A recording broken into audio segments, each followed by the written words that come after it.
Bueno, entonces, como les digo, hoy día vamos a iniciar me parece, la octava clase en el curso de Derecho Procesal Penal de la Universidad Miguel de Cervantes, hoy día 6 de octubre del año 2023.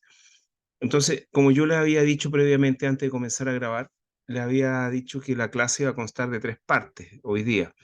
La primera parte tiene que ver con las dudas que ustedes tengan respecto de la clase asincrónica de la semana pasada, del 30, perdón, del 29 de septiembre de este año.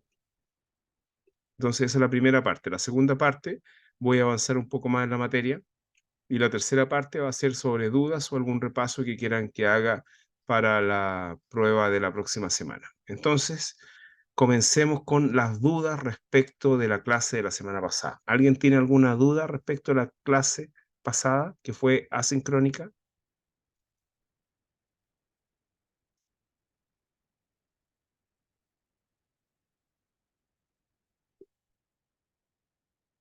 ¿Nada? Ya. Me imagino que todos la vieron. Es parte integrante de la prueba. Ya. Ok. Entonces, vamos a avanzar un poco en la materia que estamos revisando. Estamos aproximadamente en la página 58 del material que les di a principios del curso. Em, lo que vamos a revisar ahora van a ser ciertas diligencias de investigación decretadas por el Ministerio Público. ¿Ok? Bueno, para empezar, podemos decir que al principio de la reforma procesal penal no había claridad respecto de si el Ministerio Público podía realizar diligencias de investigación, porque la Constitución establecía que la función del Ministerio Público respecto a la investigación era la dirección exclusiva de la investigación. Esto se entendía que significaba que quien investigaba era un ente diferente al Ministerio Público. Por lo demás, el Ministerio Público tampoco estaba calificado para investigar. Los fiscales del Ministerio Público no tenían esa formación. Entonces, los que tienen esa formación eran las policías. Entonces, los quienes investigaban eran las policías, y el Ministerio Público solamente dirigía dicha investigación en torno a las diligencias que podían ser practicadas de manera autónoma u otras que debía solicitarse autorización judicial.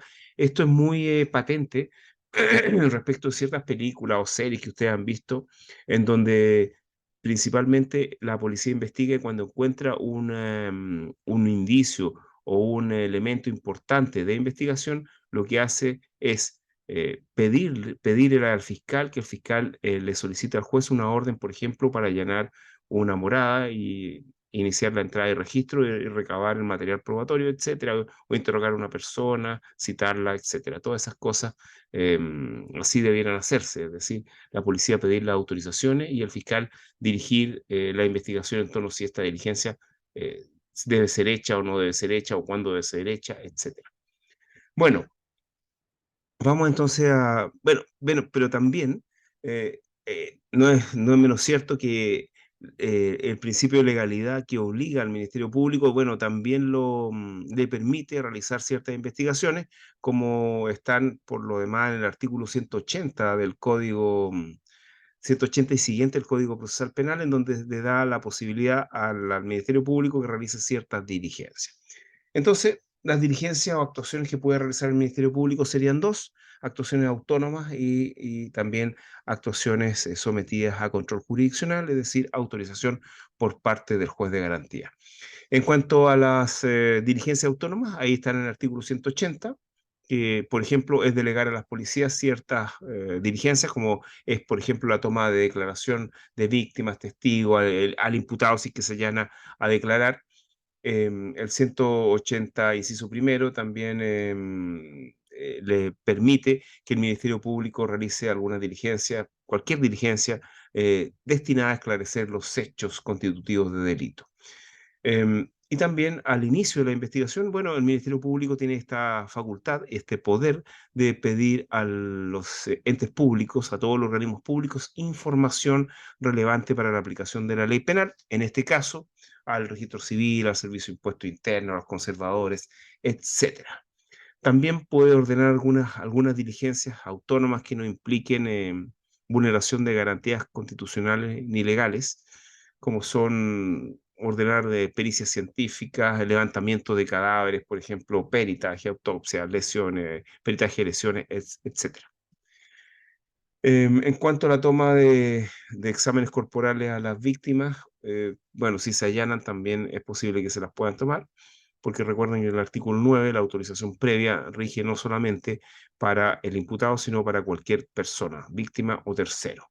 Respecto del imputado, obviamente, si hay que tomar una prueba biológica o incluso pericial, caligráfica, por ejemplo, el imputado debiera allanarse y si no se allana ahí, en ese caso se puede pedir la autorización judicial.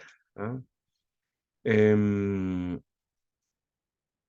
en cuanto a la proposición y asistencia a las diligencias de investigación, bueno, tenemos que la investigación, conforme al Código Procesal Penal, es reservada para la mayoría, bueno, para la generalidad de la población. Sin embargo, tenemos que los intervinientes tienen acceso a la investigación. También en cuanto a la proposición de diligencias, tenemos que uno de los derechos de la víctima es proponer diligencias de investigación. Obviamente, en este caso, siempre que esté asesorada, tenga la asesoría letrada que corresponda, porque si no es muy difícil que se pidan diligencias que sean pertinentes de investigación. También podemos indicar que esta petición de diligencias también puede ser renovada una vez que se cierre la investigación y que el Ministerio Público no se haya pronunciado sobre esas diligencias o la haya negado para pedirlas que las realice el mismo Ministerio Público, pero obligándolo a través de una petición al juez de garantía al momento de cerrar la investigación dentro del tiempo de 10 días. En cuanto a la relación del Ministerio Público con la policía, ya hemos dicho que es una relación de subordinados, de auxiliares del Ministerio Público. La policía es auxiliar del Ministerio Público. En cuanto a las actuaciones autónomas más importantes, están en el artículo 83 y siguientes, y como ustedes pueden revisar en el mismo material, son prestar auxilio a la víctima, detener en flagrancia, que también lo vamos a revisar en su momento, el resguardo al sitio del suceso, identificar y empadronar a los testigos, recibir las denuncias y demás que establezca la ley. Estas actuaciones autónomas las puede realizar la policía. Cuando hablamos de estas actuaciones autónomas, son de la policía. Cuando hablamos de autónomas, significa sin esperar instrucción del Ministerio Público. ¿Duda hasta el momento? ¿Algo que me quieran decir? Profesor, yo quedé con una duda con respecto a la flagrancia, Es porque que, usted indica que es hay que dos ámbitos todavía, ahí. todavía no llegamos a la flagrancia. Ah, perfecto, ya, Claro, no esperamos hemos entonces. llegado. Ya, Ahora ya, vamos a ya, ver ya, la ya, ya. flagrancia, ¿ya? ¿Alguna Ok. duda hasta el momento que no sea de cosas que no hemos pasado?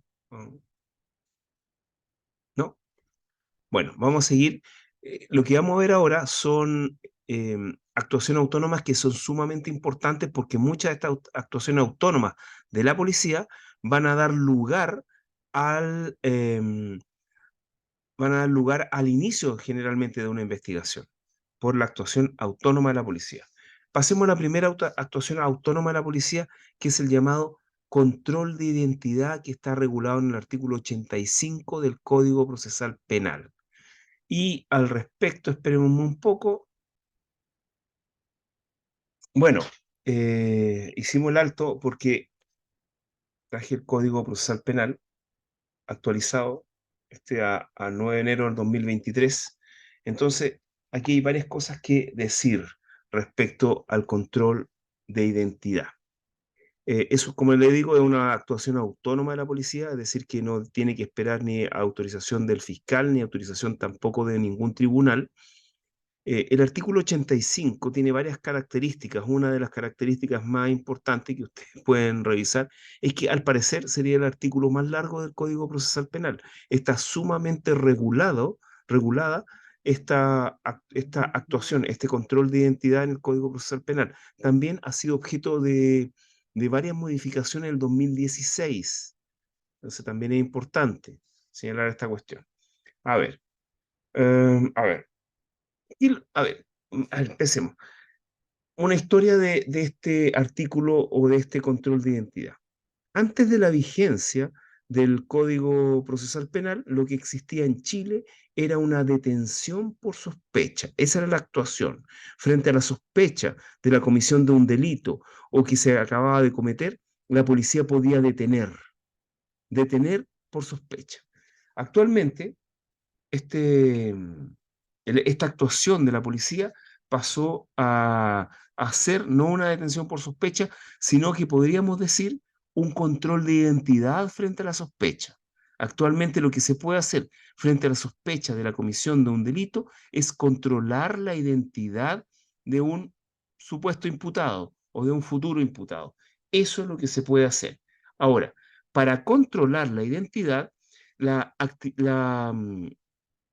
la actividad que realiza la policía no es arbitraria, tiene que estar fundamentada en ciertos indicios que aparecen de lo que se está observando. Indicios como qué.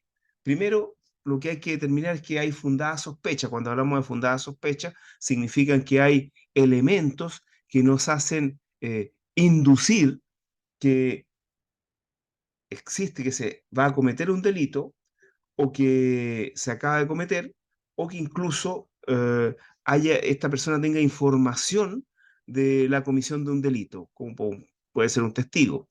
También otro indicio importante es el que o se oculte la identidad por parte de la persona que va a ser controlada. Y también si es que se puede inferir de que la persona tiene una orden de detención pendiente. Esto fue agregado en la reforma del 2016 porque habían situaciones en las cuales las personas, fundamentalmente los imputados, los futuros imputados, frente a la presencia policial, lo que hacían eran huían. Y realmente, como estaba establecido el control de identidad hasta el año 2016, el huir de la policía no implicaba ninguna sospecha de comisión de ningún delito, ni que se tuviera antecedente de nada. Entonces, estos controles de identidad que posteriormente pasaban a ser detenciones por cosas que ya vamos a revisar, eran declarados ilegales. ¿No? Entonces, a propósito de la reforma del 2016, del inciso segundo del artículo 85, permite a las policías entonces, frente a la inferencia en que la persona puede tener una orden de detención pendiente, que se ponga nerviosa, que se arranque, que cambie de sentido su marcha, si es que va un policía, huir fundamentalmente, la policía puede llegar a controlar la identidad. Ahora, que ya sabemos por qué la policía puede controlar la identidad, una vez controlada la identidad, o sea, una vez que está en determinada esta circunstancia, la policía puede hacer dos cosas. Primero, controlar la identidad. ¿Qué significa esto de controlar la identidad? Es decir, revisar que la persona que tiene al frente tiene tal nombre, tiene tal root. Es decir, determinar cuál es la identidad de la persona que tiene al frente, por una parte. ¿Cómo se controla la identidad? Por el carnet de identidad o por cualquier documento oficial en el mismo lugar en que la persona es, digamos, es parada para hacer el control de identidad frente a todas estas circunstancias que ocurren, que ya los dije, y que están en el inciso primero e inciso segundo del artículo 85. ¿Qué pasa si es que la persona se niega a dar su identidad? Porque incluso podría dar si es que no tiene ningún documento oficial, la policía debe darle la mayor información y también debe darle las mayores facilidades para que acredite su identidad, como por ejemplo, miren, ¿sabe? Tengo mi carnet de identidad en el auto, acompáñame al auto, saco el carnet de identidad, se lo muestro. Puede ser. O si es que la persona no es posible hacerle controlar la identidad porque, no sé, el carnet lo tiene en su casa o cualquier documento oficial está en la casa, el control de identidad puede llegar a ser hecho en la comisaría. Ahora, en la comisaría se supone que van a estar los elementos técnicos para controlar la identidad y el primer elemento técnico es la interconexión con el gabinete central del registro civil, donde uno dando su número de RUT podrá determinarse si es que es la persona que se tiene al frente. En el caso en que no se pueda determinar la identidad, porque la persona que está al frente está un poco cambiada en relación a la foto que tiene en el carnet, en el registro civil, se procederá a tomar huellas dactilares que van a ser destruidas una vez que se termine con el control de identidad. Ahora, si a propósito del control de identidad existe un ocultamiento de la identidad, como decir, como por ejemplo señalar, no, no me acuerdo de mi root, o dar un root y da un root y corresponde a un root, por ejemplo, de otra persona, de una persona que no tiene nada que ver con él, o todo lo que se tienda a ocultar la identidad implica una falta. Y esta falta amerita para que la policía detenga a la persona que ha ocultado su identidad. Ahora, si la persona no solamente oculta su identidad, sino que más que nada la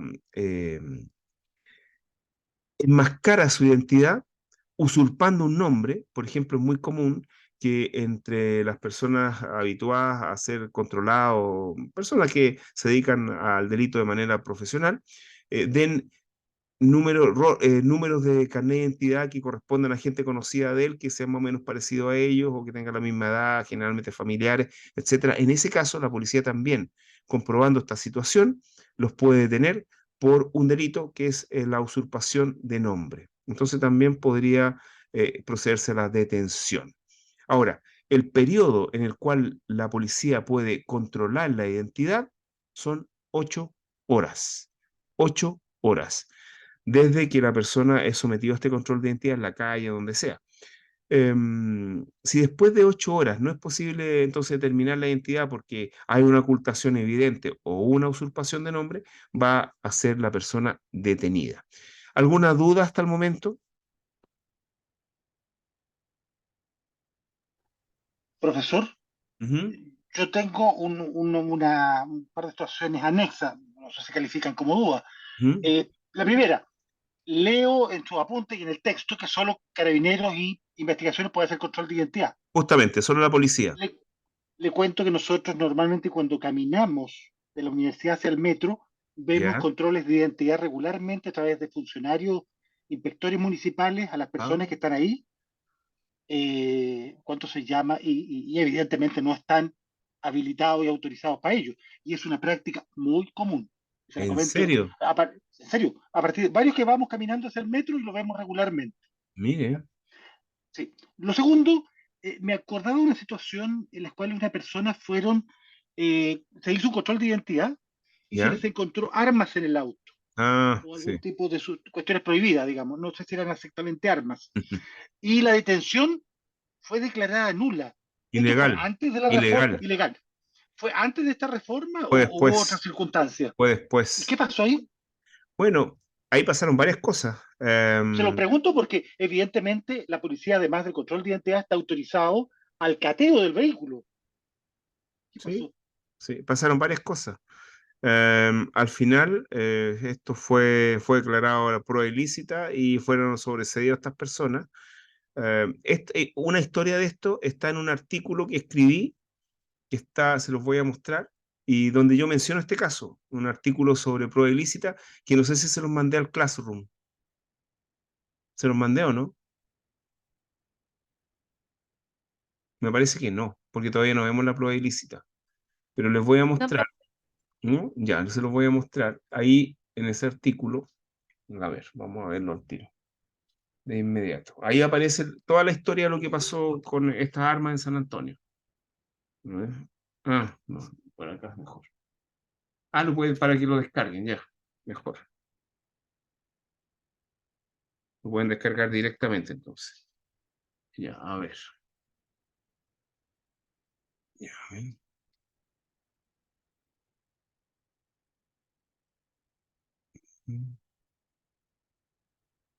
A ver, vamos. Ya. Ahora sí. Ya. Entonces, vamos a compartir la pantalla. Si ustedes van acá a la página web, ya, y ustedes van a publicaciones, aquí hay un artículo que es este, que debe estar al final, porque fue a fin del año pasado. Aquí está, la eficacia de la persecución y juzgamiento. ¿Ah? Entonces ustedes lo descargan y cuando se descargue lo ven. Y acá está el artículo, entonces ustedes lo descargan y lo revisan. No me pusieron ni una foto. Mm. Ahí está.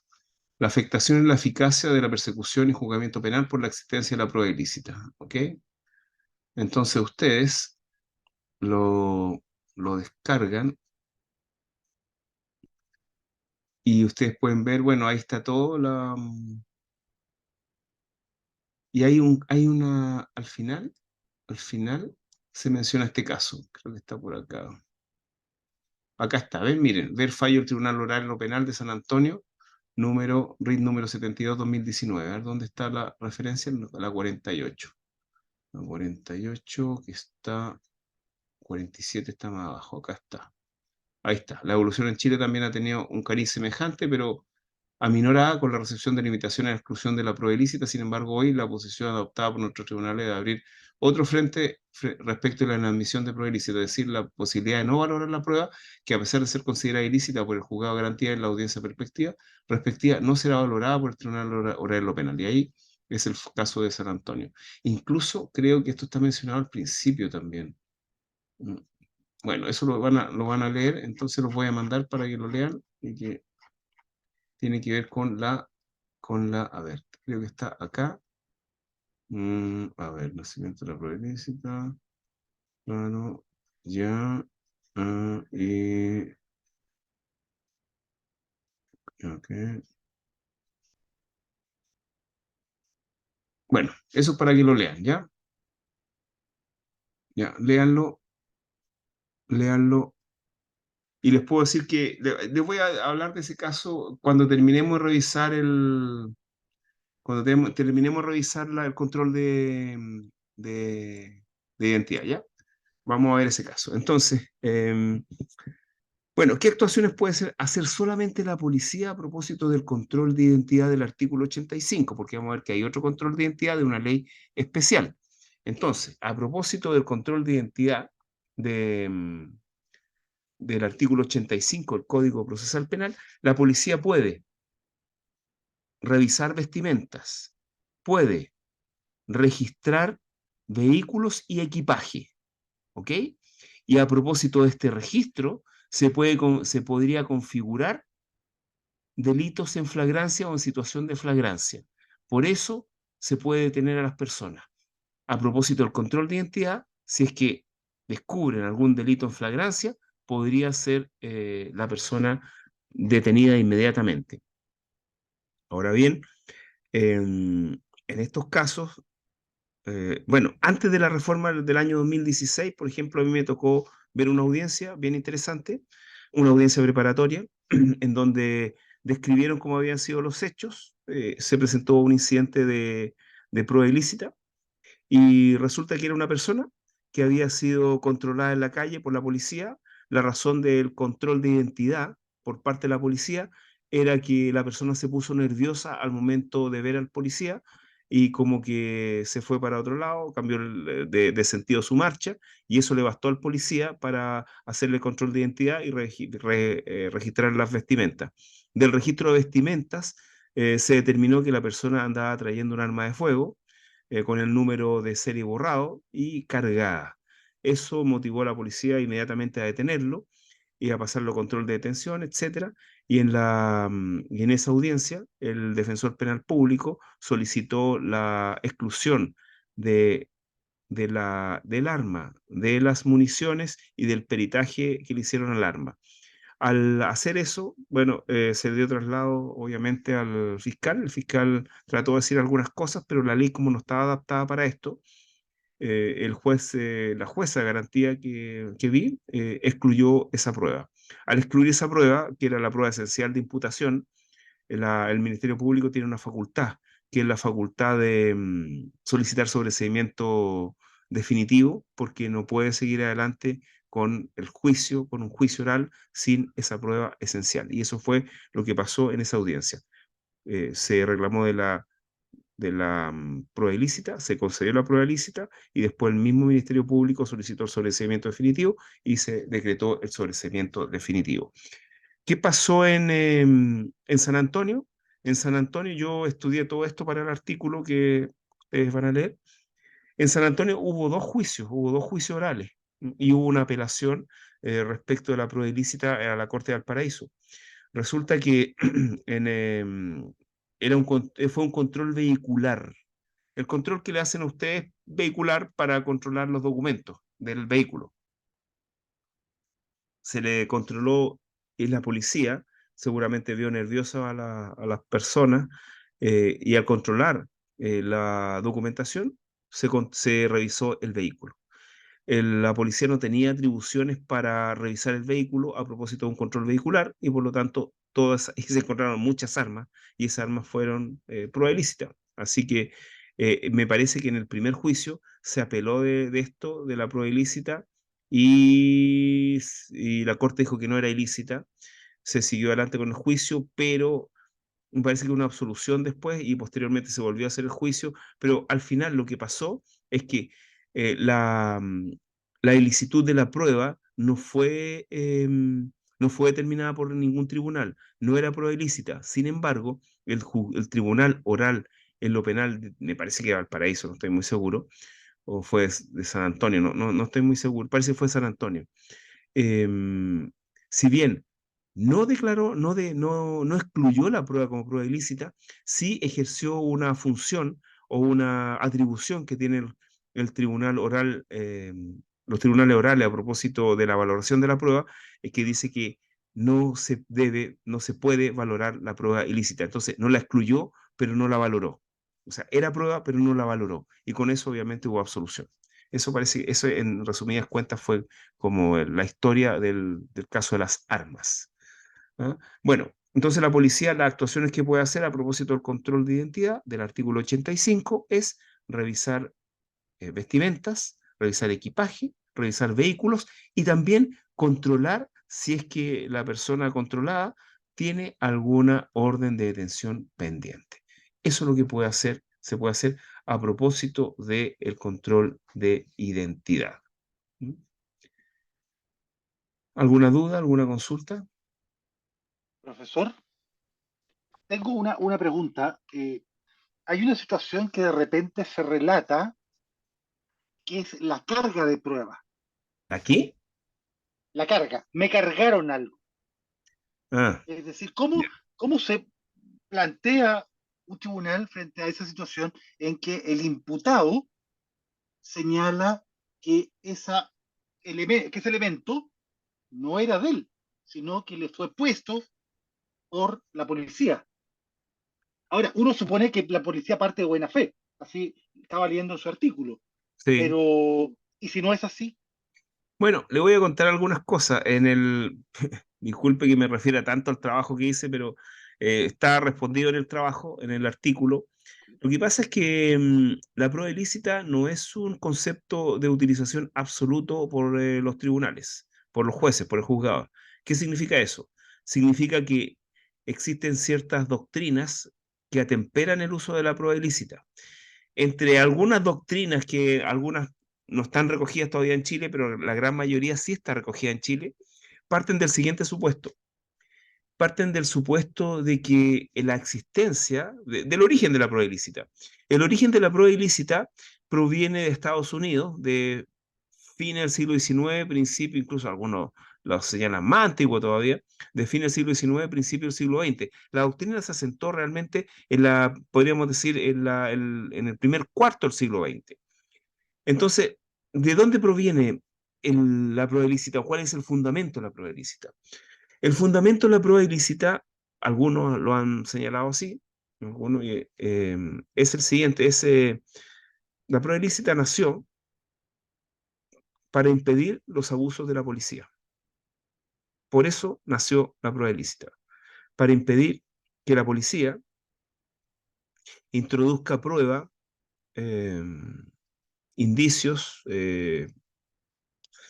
eh, medios de prueba para fundamentar una detención. Para eso, ese es uno de los orígenes de la prueba ilícita en Estados Unidos. Entonces, frente a ese origen de la existencia de la prueba ilícita, hay un autor español que se llama Jordi Nieva, que plantea una doctrina un tanto extrema, quizás, pero razonable, y que puede ser defendida, que es que cada vez que sea imposible determinar o imposible que la policía introduzca un medio de prueba para imputar a una persona que detiene, no existe prueba ilícita. No sé si entienden el concepto. Les voy a poner un ejemplo, el mismo ejemplo que ponen Disculpe, los ¿podría juristas. repetirlo, profesor? Está en el artículo, en todo caso, con mayor claridad, porque ahora lo No, estoy sin duda, pero la improvisando, frase que pero acaba de decir, si lo puede repetir, por favor. ¿cuál? Bueno, el origen de la prueba ilícita tiene que ver con los abusos que cometía la policía de Estados Unidos en contra de los detenidos, que para detener a una persona lo que hacían era introducirle medios de prueba para detenerlos, para fundamentar una detención. Entonces, este jurista español llamado Jordi Nieva, él tiene un texto, bueno, un texto y también tiene unas conferencias en donde indica que cada vez que sea eh, imposible que la policía realice esta actuación, no existe prueba ilícita. Les voy a poner un ejemplo, que es el mismo ejemplo que pone él. Si, imagínense si, bueno, y también en este sentido han ido los últimos fallos de la Corte Suprema de Estados Unidos a limitar más aún la prueba ilícita. Y hay varios fallos ahí mencionados en el trabajo. Y, por ejemplo, el caso es el siguiente. Imagínense que la policía tenga que allanar una casa. La casa, el número, no sé, en un edificio y el departamento número 71 y por un problema, no, número 96 ya, 96. Y resulta que la policía se equivoca y allana el número, no sé, pues, 98. Echa abajo la puerta y encuentra un tremendo, eh, ¿cómo podemos llamar? Un tremendo laboratorio de producción de droga, así como el que tenían en Breaking Bad. Así, un tremendo laboratorio no sé, con piezas de metal empotradas al piso, un laboratorio inmenso para fabricar drogas sintéticas. En ese caso, como es imposible que la policía haya podido plantar esa prueba, todo eso que se encontró a propósito de este descubrimiento fortuito sería prueba total y absolutamente lícita. Pongámoslo otro caso. Si resulta que detienen a una persona y le encuentran 3 piedras de crack en el bolsillo, ahí, si es que se logra probar o acreditar o que se violaron algunas garantías fundamentales, como por ejemplo no le leyeron los derechos cuando le revisaron, etcétera, o que por ejemplo el control de identidad o sea, no se hizo un control de identidad como corresponde, o en Estados Unidos no había causa probable para revisarle vestimenta, eso sería prueba ilícita, porque es muy posible, es muy factible que le introduzcan a una persona 3 piedras de crack en su bolsillo. ¿Sí? Ahí sí. Ahí se entiende claramente el Ya. profesor. Hay una tremenda Pero diferencia entre un caso y otro, claro. lean el material, incluso les puedo mandar un video también. Es interesante, incluso hay varios libros, hay un jurista de apellido Miranda Stampres, que falleció hace un poco tiempo, y que él plantea que existe actualmente una crisis respecto al concepto de prueba ilícita, y cada vez la prueba ilícita ha sido más arrinconada, cada vez es más difícil argumentar acerca de la prueba ilícita, es más difícil que se acoja la prueba ilícita, ¿ya? Entonces, ahí ustedes van a poder revisar esto de la prueba ilícita. Pero este planteamiento que les digo para eliminar para eliminar la aplicación de la prueba ilícita, como ya les he señalado, es extremo. Porque si bien se puede decir que uno de los orígenes de la prueba ilícita es el abuso policial, También hay que indicar que el desarrollo de la prueba ilícita no se produjo en torno al abuso policial, sino que más bien se produjo en relación a mantener las garantías constitucionales respecto a la actividad de investigación del Ministerio Público, los fiscales y de la policía. Entonces, al final ha ido para ese lado, para resguardar las garantías constitucionales y también para que una sentencia sea basada, obviamente, en una investigación que siga los conductos y esté dentro de la ley, porque quien aplica la ley no puede violarla tampoco. Y, y una condena penal no solamente es el resultado de un proceso cualquiera, sino que es el resultado de la aplicación de las máximas garantías al imputado. Y en este caso, no respetar las garantías fundamentales le restaría legitimidad a las condenas penales. Eso. Sobre todo con las consecuencias que tiene para un imputado una condena penal. ¿Sí? ¿Sí o no? Sí, profesor, clarito. Ya. Ok. Yo hablé de un control de identidad del artículo 85, que lo podemos llamar control de identidad del Código Procesal Penal, y existe otro control de identidad que fue creado por la ley 20.931 del 5 de julio del 2016 y se le denomina control de identidad preventivo. Uno también podría decirle control de identidad aleatorio también, porque la regulación que hay respecto de este control de identidad se indica, si bien no se indica cómo debe ser hecho, sí se indica cómo no debe ser hecho, ¿no? Este control de identidad que está en el artículo 12 de esta ley implica que se puede controlar la identidad de bueno, de cualquier persona, de los mayores de edad, solamente se puede controlar identidad de mayor edad. Igual ha tratado de haber una reforma para controlar la identidad de los menores de edad, pero no se ha podido todavía, los menores de edad, este control preventivo, digo. Entonces, en este caso, el control de identidad procede sin ninguna, podríamos decir, sin ninguna fundamentación. Por eso decimos que es preventivo y en cierta medida aleatorio. A cualquier persona le pueden controlar la identidad. Sin embargo, tiene varias limitaciones este control de identidad. En primer término, el control de identidad se realiza, bueno, en cuanto al registro de vestimenta, etcétera, lo puede hacer solamente la policía, ya lo señalé, y con la menor molestia posible, e incluso deben ser hechos, ojalá, en lo posible por personas, funcionarios policiales del mismo sexo que el registrado, etcétera. Bueno, ahí ustedes pueden revisar la reglamentación, pero vamos de nuevo al control de identidad preventivo. El control de identidad preventivo, entonces, no se fundamenta en ningún requisito, digamos, para que proceda. Se puede hacer respecto a cualquier persona mayor de edad. El control se hace en el lugar en que se encuentra la persona, con documentos oficiales y con cualquier medio tecnológico que tenga la policía. Ese control no puede durar más de una hora en el lugar. Si después de esa hora no es posible determinar la identidad, debe el policía dejar que la persona siga su marcha. Tampoco puede haber trato denigrante ni discriminatorio a propósito de este control de identidad preventivo. Y lo único que se puede revisar, eso sí, respecto a este control de identidad, aparte de la identidad, es si la persona tiene una orden de detención pendiente. Nada más que eso. Hubo un tiempo que se hacían hartos controles de identidad en este preventivo en el centro de Santiago. Me parece que fue antes del 2019, como el 2000, debe haber sido el 2017 o el 2018, en donde los policías, me acuerdo que andaban con una maquinita con el cual uno le decía el root y le controlaban si tenía una orden de detención.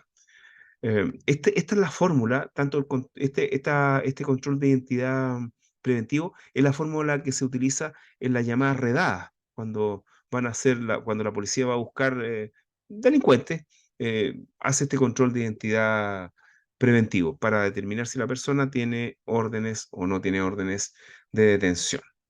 Ahora, las reglamentaciones están en el material. Como ya les dije, se hace en lugares donde se encuentre la persona, que tienen que ser lugares públicos o privados de libre acceso al público.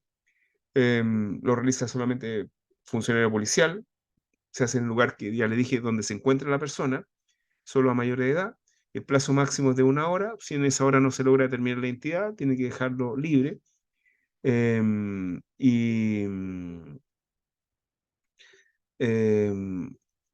bueno, en el caso de, claro, si no se puede determinar la identidad, lo tiene que dejar libre, pero aquí sin perjuicio de la misma situación de ocultamiento y también de usurpación de nombre, también es posible la detención, solamente en estos casos. Em, También lo otro importante es que el control de identidad preventivo no puede ser hecho de manera discriminatoria. Esa es la otra regla importante. No puede ser hecho de manera abusiva, discriminatoriamente. Bueno, eso en cuanto al control de identidad. ¿Alguna duda, alguna consulta? ¿No? Profesor, ¿Sí? ¿quién determina entonces cuál sería el criterio para discriminar en el control de detención? ¿Cómo qué No, podría control ser? de identidad, O control, sea, control control de de identidad. identidad preventivo. Ese es un tema interesante. Es un tema interesante, pero que es difícil de controlar. Por ejemplo, si es que yo controlo la identidad de solamente población extranjera. Mm. ¿Cómo determino la población extranjera? Por el color de piel, cómo hablan, cómo andan vestidos, etcétera. Sería discriminatorio. Em, Habría que ver, realmente el reclamo sería más bien administrativo, porque como esto no va a generar, salvo que genere una detención, habría que probar que fue discriminatorio. ¿Cómo se podría probar que es discriminatorio? Bueno, por el maltrato que se puede hacer. O sea, no sé, o sea, imagínese cualquier maltrato que se le pueda realizar a una persona. Y en ese caso, obviamente, estamos hablando de discriminación. Pero un Sí, igual está, asunto está de como prueba. difícil. Sí, No, porque si hay testigos que dicen que lo controlaron porque tenía una raza diferente y el policía lo trató de tal por cual, ¿no? mm, Entonces eso es un indicio, creo yo, de discriminación. ya. Claro, etcétera. Entonces, ahí está, ¿sí? Profesor, ¿Mm? sabe que a mí me hace un poco de ruido esto porque yo pensaba antes que, por ejemplo, salía de la casa sin billetera. No tengo carnet, no tengo nada. Y me hacen este control preventivo Mm. y yo pensaba que tipo me llevaban mínimo para la comisaría, algo así, por no tener, digamos, por tal vez no decir mi identidad porque tengo derecho a guardar silencio, eso está claro. Claro, claro. Entonces, yo sin ocultar nada puedo quedarme callado y por lo que comentaba usted, no se me puede trasladar del sitio. No, no se le puede trasladar al sitio. El control de identidad preventivo es en el lugar en que esté, que es un lugar público o de libre acceso al público, Mira, que es diferente al control de identidad del artículo 85, que es un control de identidad más complejo y que procede frente a determinadas condiciones y que incluso van a hacer posible que a ustedes les revisen las vestimentas ya. o el equipaje o el vehículo. ¿Mm? Sí. Profesor, Ujú. disculpe, Sí. ¿el andar sin la cédula de identidad es un delito? No, para nada. No, no es un delito. No es delito, no es ni siquiera una falta. Pero si a usted le controla la identidad, usted, a ver, si le controla la identidad conforme al artículo 85 es porque usted ya estaba ocultando su identidad con un pasamontaña embosado o que hay un indicio que hace inferir que usted tiene una orden de detención pendiente porque se arrancó de la policía, porque se puso nervioso, etcétera, o que hay sospecha de que usted participó en un hecho que reviste carácter de delito porque a lo mejor, no sé, tiene toda su ropa rasgada, tiene mancha de sangre en la mano, en las manos, etcétera. En ese caso le van a controlar la identidad y le van a controlar también, lo van a revisar. Y ahí va a tener 8 horas de control de identidad. Y lo más seguro es que si usted no ha hecho nada, usted da su número de root y inmediatamente va a salir su foto de carnet de identidad en, en, en la base de datos del registro civil que maneja la policía y no hay ningún problema. Gracias. Ahora, si usted le controla la identidad en la calle con el control preventivo, usted también da su root y tiene una maquinita, los carabineros, usted le va a decir, ya, ¿cómo se llama usted? Ya, ¿cuál es su root? Entonces van a ver, miren, se llama así, el root ese corresponde a la persona. ¿Qué edad tiene? Ahí va a aparecer, ¿cuándo nació? Ya, y ahí va a aparecer todo. Ya, listo, suficiente. ¿No tiene órdenes de detención? No tiene orden. Puede seguir. Eso, Profesor, ¿sí? y en los casos, por ejemplo, que ha pasado que hacen este control y la gente son estos ilegales que entran y no tienen nada, ¿no? ¿Cómo, qué se hace ahí? ¿Cuál sería el procedimiento? Ah, Porque si no, si están en un lugar donde están escondidos, no mm, tienen número de carnet chileno, no tienen pasaporte, no tienen nada, ¿qué se hace? No, en ese caso no se, ni siquiera se podrían como deportar o algo así, porque mienten, pues, además. claro. Bueno, Chile en los ¿cuántos? Últimos 7 años, 5 años, recibe una inmigración bastante importante y Chile no era un país de inmigraciones masivas, sí de inmigrantes, porque casi todos aquí somos inmigrantes. Todos tenemos, o sea, todos venimos de otros lados, ¿ah? Por los apellidos que tenemos, obviamente, no son originarios de acá de América. Em, y, y como les decía, no estamos adaptados, no tenemos la infraestructura, no tenemos la organización jurídica y no tenemos las policías al respecto. Por lo tanto, si es que la persona no ha cometido ningún delito y no tiene ninguna orden de detención, lo más seguro es que lo dejen citado, le tomen los datos, etcétera, y le hagan un control más bien migratorio, más que de identidad. Pero no comete ningún delito. Actualmente la inmigración, el ser inmigrante, bueno, dicen actualmente que no existe la inmigración ilegal, pero si no cumple la reglamentación, está contra la ley, pero no, la sanción no es penal, la sanción es administrativa, pero no, Chile no tiene las condiciones para esto. No sé si ustedes incluso han habido películas en donde se muestra esta situación y, por ejemplo, me acuerdo de una película de Harrison Ford donde él era parte de un,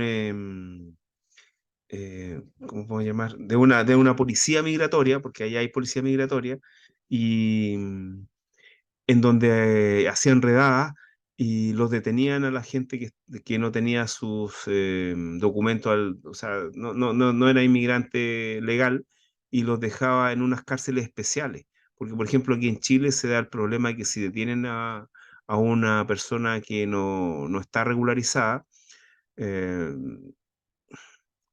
no la pueden, para deportarla, tendrían que tenerla en un lugar, en un recinto, en que no pudiera salir, pero no cometió ningún delito, entonces no pueden tenerlo en un recinto así.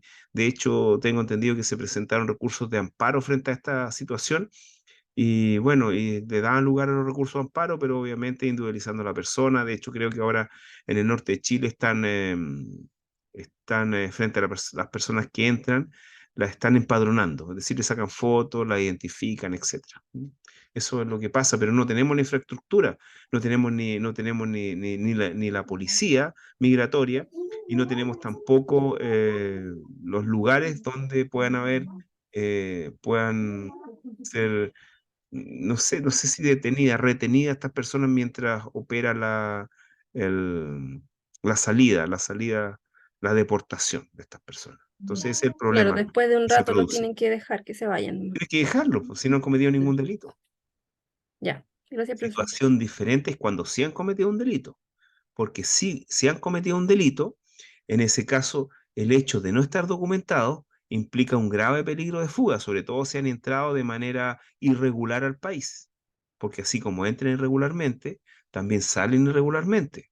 Entonces, bueno, ustedes saben que con toda la migración que ha llegado, o sea, si nosotros decimos que 1% de todos los inmigrantes que han llegado, y no sé, no tengo mayores antecedentes, se dedicara a cometer delitos, tendrían una gran cantidad de personas extranjeras que cometen delitos.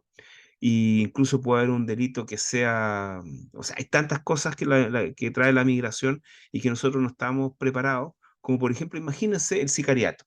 Miren qué sencillo, haz- eh, practicar sicariato en Chile, si las fronteras no son tan permeables. El sicario entra por un paso irregular, bueno, es contratado por internet, por ejemplo, hace su trabajo y después se va por el paso irregular y no quedó registro de él. ¿Cómo lo detenemos? ¿Ven? Entonces, frente a esa situación, el fiscal nacional hace un tiempo, hace unos meses, dio el instructivo de que frente a delitos graves, me imagino, delitos graves, en caso de que sean inmigrantes que no están regularizados, se procede a la prisión preventiva, por lo menos mientras son empadronados y mientras se descubre su identidad en los países, pero los países donde vienen tampoco son proclives a entregar identidades subnacionales. Entonces, eso es lo que sucede actualmente. ¿Mm? Gracias, profesor. ¿Ya? Ok. ¿Alguna duda, alguna consulta respecto a esto? Esperemos un poquito. Ya. Entonces hemos quedado si había alguna duda, alguna consulta, algo que quieran señalarme. ¿Mm? ¿No? Una preguntita. ¿Existe ¿Sí? como persona, digamos, una persona habitual, la forma de distinguir entre una y otra? ¿Qué cosa? ¿Cómo? Es que se me olvidó el nombre, disculpe, el control de identidad. ¿Ya? Pero entre uno y otro. Porque entre uno y otro, o sea, entiendo, jurídicamente hablando, entiendo que hay requisitos, como comentó Claro, respecto de uno. Ahora claro. bien, el tema está en que la consecuencia jurídica, digamos, es Ujú. en 1 hora a 8 horas. Es Claro. muy Es harto. considerable. Exacto. Sí. Sí. Entonces yo voy por la calle, ¿no hay forma? Tal vez como Pero es tienen que algún deber. es que es sencillo porque, a ver, si usted no ha cometido un delito, si usted no se asusta frente a la policía, si usted no está con un pasamontaña, en ese caso el control que le van a hacer va a ser un control de identidad preventivo. Ya, ya, entendí. Sí. Miren, yo me acuerdo que cuando recién se dictó esta ley de control de identidad preventivo, yo veía cómo hacían los controles de identidad preventivos. Lo hacían con una maquinita, como les digo, y paraban a cualquier persona. Estaban ahí los carabineros y paraban a cualquier persona. Y la controlaban.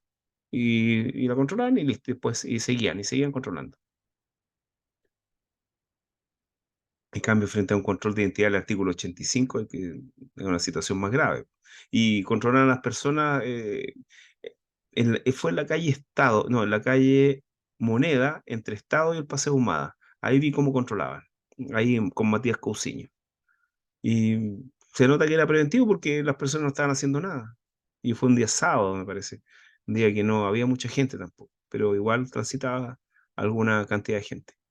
Justamente en relación con lo que comenta, me parece bastante curioso que actualmente, como en lo que se está hablando esto de que el aumento de delitos, no se haga como política criminal tal vez este control de identidad. Sí, pero claro, eso proviene, no sé, del Ministerio del Interior. El Ministerio del Interior es el que maneja la policía, digamos, preventivamente. Entonces no hay instrucciones de hacer esta redada, porque, por ejemplo, se me ocurriría que si fueran a hacer control de identidad preventivo a los estadios, quizás habría menos desmanes, se me ocurre. Mm. O que fueran a lugares donde, por ejemplo, los funerales que hay, estos funerales que existen, si hicieran controles de identidad preventivo, quizás habrían varios detenidos. Mm.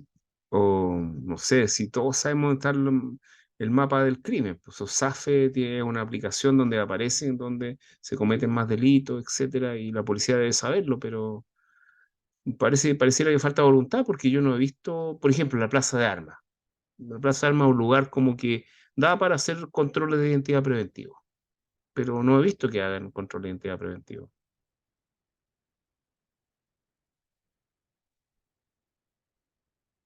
Por Habló de una ejemplo, sí, aplicación, SOSAFE. sí, hay una aplicación que se llama SOSAFE, donde aparecen, donde se cometen delitos, donde, no sé, donde hay controles policiales también, me parece.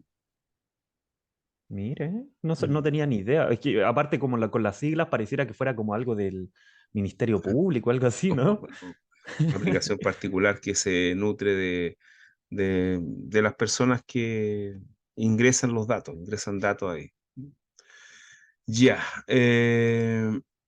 ya, vamos a hacer algo, vamos a quedar hasta acá, porque después viene la actuación del Ministerio Público sometida a control jurisdiccional, que ya es, pasamos a otro tema, y va a quedar hasta acá la materia entonces de la prueba. Vamos a dejar, vamos a dejar pasar 15 minutos para que ustedes se ordenen y veamos dudas que tengan, que seguramente no van a tener ninguna, y veamos cómo va a ser la prueba también, porque aquí me pregunta si va a ser presencial, etcétera. ¿Ok? 15 minutos, ¿ya? Ya, Listo, que esté Ok, muy bien. profesor. Chao, chao, Listo. chao.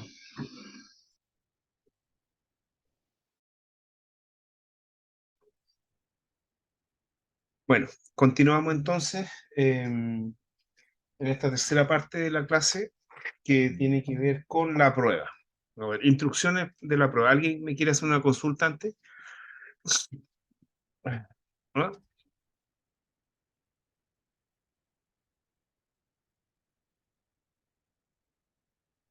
¿No? Una consulta de la prueba. Dudas que tengan sobre la prueba, de la forma que se va a hacer, etcétera. ¿Mm? Evidentemente, eso sí, queremos saber cómo la va a hacer, profesor, etcétera. Ya, bueno, nosotros tenemos, ya nos conocemos, entonces la prueba va a ser, miren, los contenidos, ustedes saben, van a ser hasta la clase de hoy, es decir, hasta los controles de identidad. Estaba revisando en el Classroom los materiales que yo les di, y los materiales son el rol del querellante en el proceso penal, la paradoja procesal del siglo XXI, el mensaje del Código Procesal Penal y el mensaje del Código de Procedimiento Penal. Entonces, al respecto, van a entrar todos menos la paradoja procesal, ¿ya?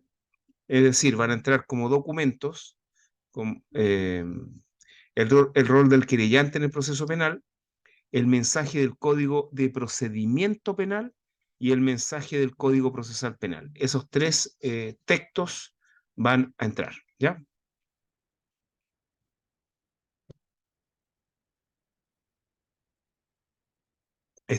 Fueron incorporados al Classroom, yo los revisé y están. Salvo obviamente el mensaje del Código Procesal Penal, que está en el Código Procesal Penal, así que ahí no van a tener problemas, no todos deben tener su Código Procesal Penal, ¿ya? Ya, la fórmula de la prueba, la forma va a ser como siempre, va a ser escrita. Profe, ¿Mm? el rol del querellante también entra. Sí, también entra. Rol del creyente en el proceso penal. Bueno, van a haber unas preguntas de verdadero y falso, sin fundamentar las falsas, preguntas de alternativas y algún caso por ahí, con alternativas, obviamente, también el caso. ¿Mm? Eso, ya. Yo creo que ya hemos hecho varias pruebas, así que no se las mando, se las subo al Classroom en un determinado horario, que tiene un determinado horario también para ser contestada. Ustedes me la envían al correo electrónico que aparece en las instrucciones, no a otro, porque hay veces que le envían a un correo que yo no reviso casi nunca, que el correo Gmail de la universidad, que no lo reviso casi. Nos comunicamos casi por Classroom. Y, eh, y eso, o sea, y también voy a hacer una sesión igual que ahora de Zoom. Entonces ahí ustedes en el Zoom me pueden preguntar las dudas y también voy a subir la prueba al Zoom. Y ustedes pueden contestar solamente poniendo las alternativas de las que contestan. No es necesario que copien toda la prueba.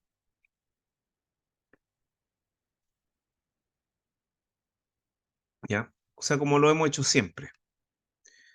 No tenemos la posibilidad de hacerlo presencial, de hacer una prueba escrita presencial, porque no tienen tiempo. Tienen ocupado todo el tiempo. Señorita Bárbara levantó la mano. Profesor, usted en otras oportunidades tuve pruebas anteriores ¿Ya? de esta misma materia, o sea, de la materia que estamos viendo en los ramos, ¿Ya? como para que nosotros podamos a la vez de estudiar, ir revisando estos materiales antiguos, pues. ¿Va a haber esa opción o no? ¿Cómo? O sea, pruebas de esta materia, pero de otros años anteriores suyas. ah, parece que el año pasado hicimos algo así, ¿o no? Sí, es que lo hemos hecho con otros ramos suyos, de otras Sí, materias. me parece. Entonces, como para que uno compare si está bien o no con la materia. Pero como usted dice, después que hagan la prueba, que la revisemos o que No, hagamos no, una prueba no. anterior. Sí, no, revisar una prueba anterior suya de esta misma materia. Ah, sí, claro. Podemos hacer un en vivo, que es lo que se hace, ¿ah? Un en vivo en YouTube o podemos hacer una sesión Zoom en la semana.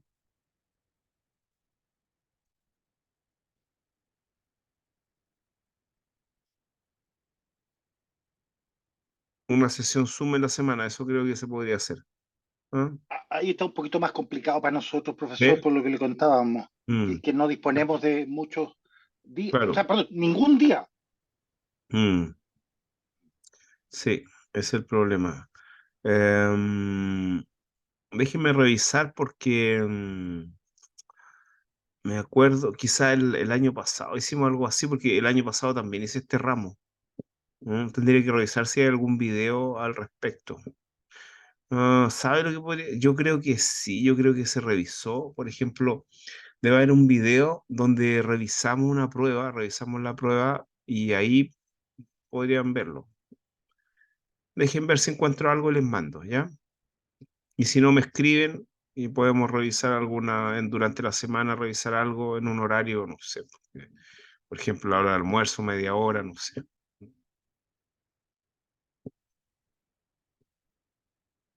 Pero todo lo avisamos por Classroom. Pero son sencillas, en todo caso, es lo que se ha hecho en todos los otros ramos, ¿no? Sencillo.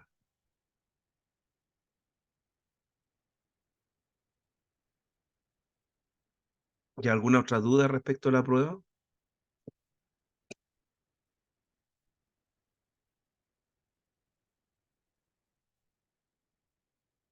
No, nada. Ya bueno que hemos hecho otras pruebas antes, así que no. ¿Qué curso le hice yo a ustedes anterior? Le hice el juicio ejecutivo, ¿o no?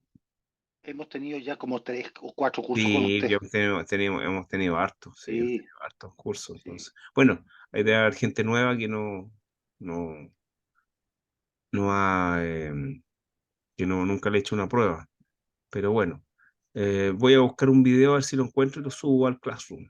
Yo creo que hay, por ejemplo, un video del año pasado que hice este curso y que revisamos la prueba en la sesión Zoom. Entonces ahí tienen un video. Bueno, respecto a los contenidos, me imagino que todavía no están estudiando.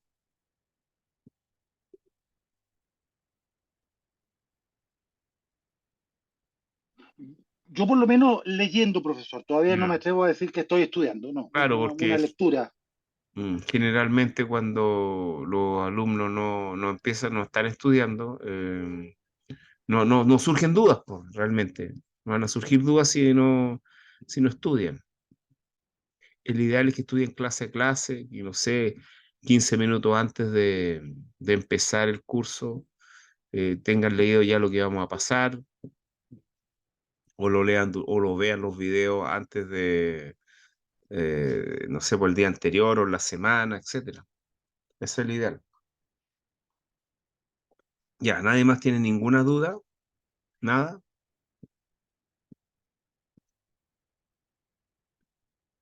Ya, lo que voy a hacer va a ser escribirle ahora en el Classroom el correo al cual me pueden escribir si tienen alguna duda. ¿Ya? ¿Ya? A ver, el correo. A ver. Entonces les voy a escribir. ¿Ya? A ver, para dudas, para dudas acerca de la prueba, entonces, de la prueba solemne 1, solemne 1, me pueden escribir. Me pueden escribir entonces al siguiente correo: rmarquez@ricardomarquez.cl. Listo.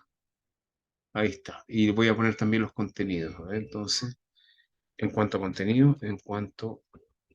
contenidos,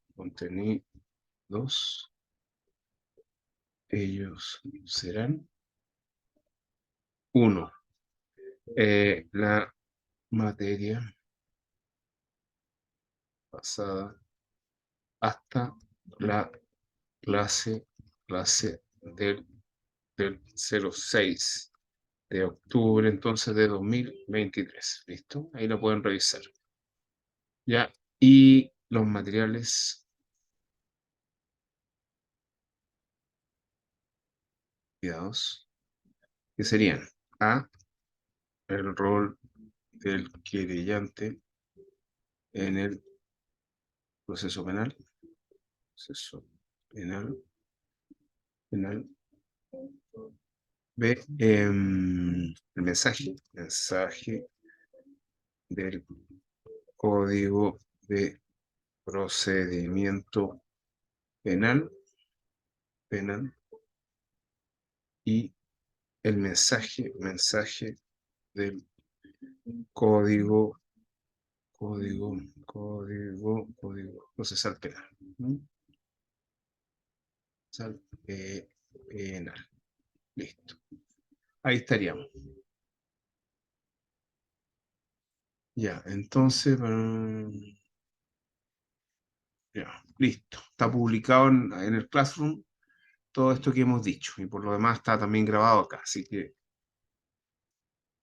si no tienen ninguna duda, si no quieren que veamos algo, bueno, es que realmente ustedes, si no tienen la materia fresca, no van a tener dudas ni tampoco algo que les explique, ¿no es cierto?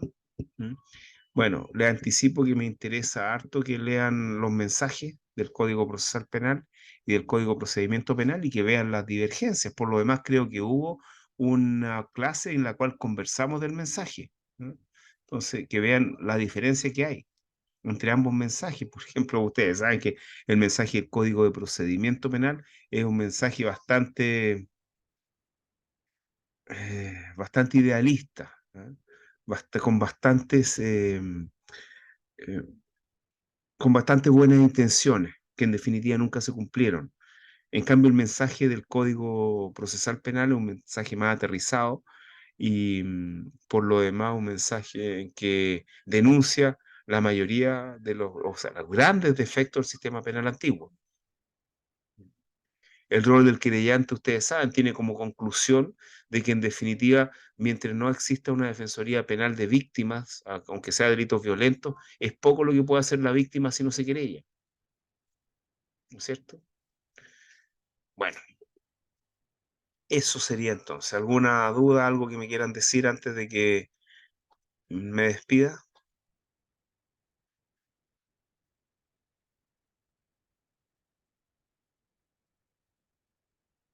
Nada.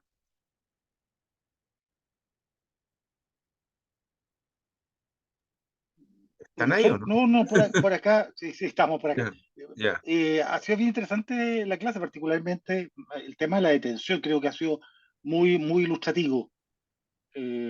Ahora, evidentemente en el estudio van a ir surgiendo dudas, pero por lo menos hoy día estamos claritos. Bueno, de hecho, todavía no hemos visto la detención, el estatuto de la detención. Hemos visto solamente los controles de identidad, ya sea del artículo 85 y el control de identidad preventivo. Lo que pasa es que sobre todo el artículo, el control de identidad del Código Procesal Penal, ese control de identidad da lugar a detenciones, pero ya vamos a ver las detenciones. O las vimos, me parece que, o las vimos a ver, ahora entré en la duda, si vimos las detenciones. Claro, parece que las vimos, efectivamente, están vistas las detenciones. Claro, a ver. Sí, vimos la detención en flagrancia y todo eso, se vio en la clase asincrónica. Así que ojo con eso. El artículo 129, 130, 131. Ojo con eso, sí lo vimos. Así que revísenlo. Revisen la clase pasada, la clase que fue asincrónica. Mm. Claro, eso estuvo en la clase asincrónica. Así que ojo con eso. ¿Ya? Efectivamente. Ah, alguien me iba a consultar sobre una duda respecto a la detención. Ahora sí podemos conversar de eso.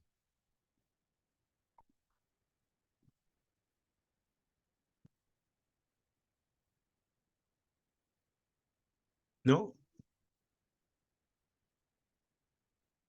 La detención en flagrancia opera en dos situaciones básicas, que son la flagrancia propiamente tal, que es sorprender a una persona cometiendo un delito, y las situaciones de flagrancia, que son del artículo 130.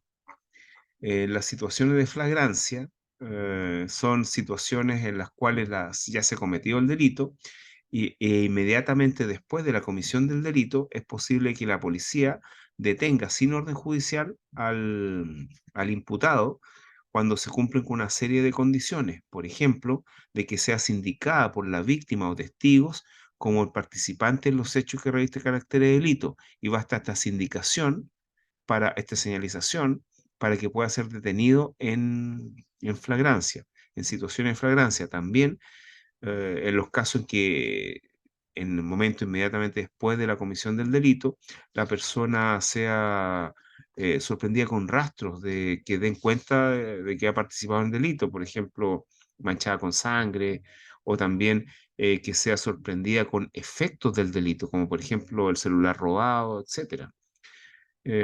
Y también, por último, una reforma introducida en el año 2016, eh, el caso en que la persona sea identificada mediante un registro audiovisual, es decir, un video, que es muy común en los asaltos a las casas comerciales. El tiempo que dura la flagrancia son 12 horas desde la comisión del delito, y se puede tener sin orden judicial las policías, e incluso pueden detener las personas, los particulares, pero con la sola, em, con el solo objetivo de poner a disposición de la policía al imputado. Así que ojo con eso. Y el periodo de flagrancia parece bastante amplio, es de 12 horas, no siempre fue 12 horas. Bajo la vigencia del Código Procesal Penal original, no había un periodo, y el periodo de flagrancia fue determinado por la jurisprudencia, que fueron 8 horas, pero actualmente está legislado en 12 horas. La detención da lugar a varias cosas, a varios plazos, entre ellos el primer plazo, que es el plazo de el control de detención, que son 24 horas desde la detención como máximo. Una vez que se ha detenido una persona en flagrancia, hay un plazo máximo de 12 horas para avisar al fiscal, y el fiscal puede decidir dejar en libertad a la persona o que pase control de detención. Entonces, hay varias cosas a las que da lugar la detención, ¿ya? Para que sepan. Bueno, ahora sí entonces, nos despedimos. ¿Ah? Que estén bien. Perfecto, profesor. Muchas gracias. Chao, Ya. chicos. Nos vemos. Chao, que estén Gracias, bien. profesor. Buenas noches. Buenas Ya, noches, listo, profesor. buenas noches. Gracias, profesor. Hasta luego. Buenas noches.